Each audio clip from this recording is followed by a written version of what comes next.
Welcome back everyone to Dr. Christy Cares. I'm Dr. Christy Matusiak, and today we're going to talk about cholesterol.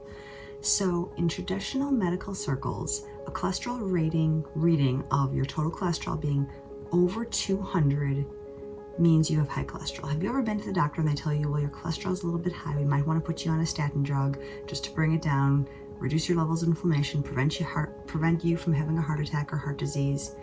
That's not always the whole story, okay? I really don't believe that you can look at one number in your blood work and get a picture of your heart disease risk. Okay, so let's go through this.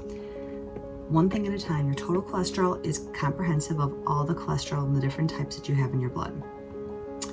Your HDL, high density lipoprotein, that's the quote unquote good cholesterol. Okay, that is responsible for recycling your cholesterol and bringing it back to the liver to redo everything all over again. That's good cholesterol.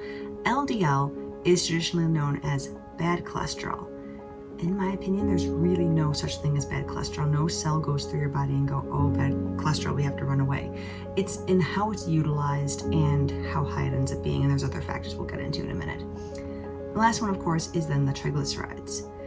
Triglycerides are usually from diet factors. So your liver is actually responsible for making your cholesterol.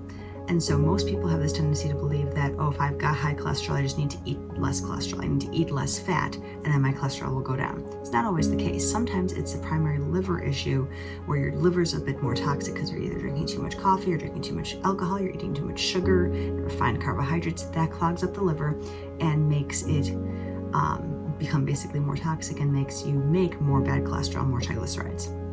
So let's look at this. I've actually got a patient's lab here in front of me. Obviously, their name is going to remain anonymous.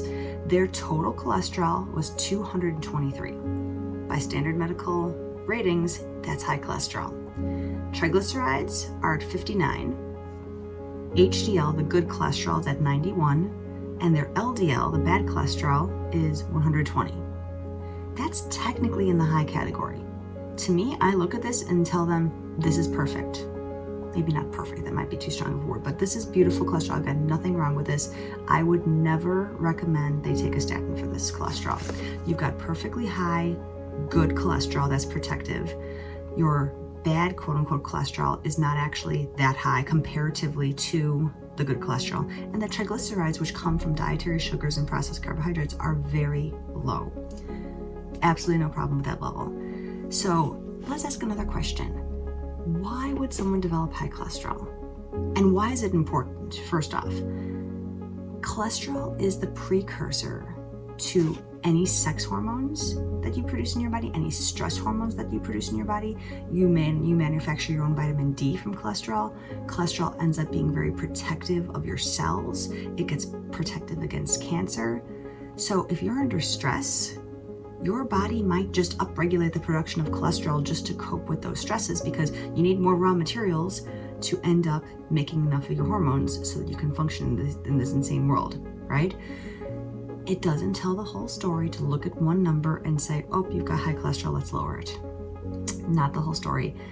Lastly, bad cholesterol, that LDL number, is only bad cholesterol. It only clogs up your arteries when it becomes what's called oxidized. If you have oxidative stress in your body, think, rust on your car. If your LDL cholesterol gets oxidized, that's what turns it into what's called foam cells, and that is what creates the plaquing of your arteries.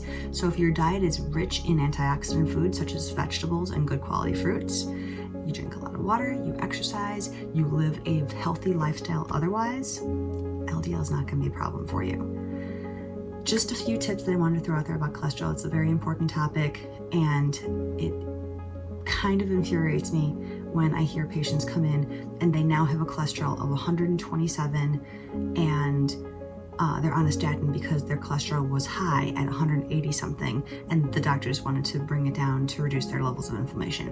There is such a thing as too low of cholesterol, and I see it all the time because it's just not healthy. Too low of cholesterol increases your risk of cancer and other chronic diseases. So I'd rather personally have a little bit of heart disease than a little bit of cancer. So that's what I wanted to get through today. If you have questions on this topic, please comment, share, subscribe to this channel, and I would love to help you and support you in your journey towards health. So next week, we're actually going to talk about medications and side effects and how you can come and sometimes navigate those issues when you do become on a medication. So see you next week. Until then, Dr. Christy Matusiak here with Dr. Christy Cares, wishing you a fantastic day and a healthy life.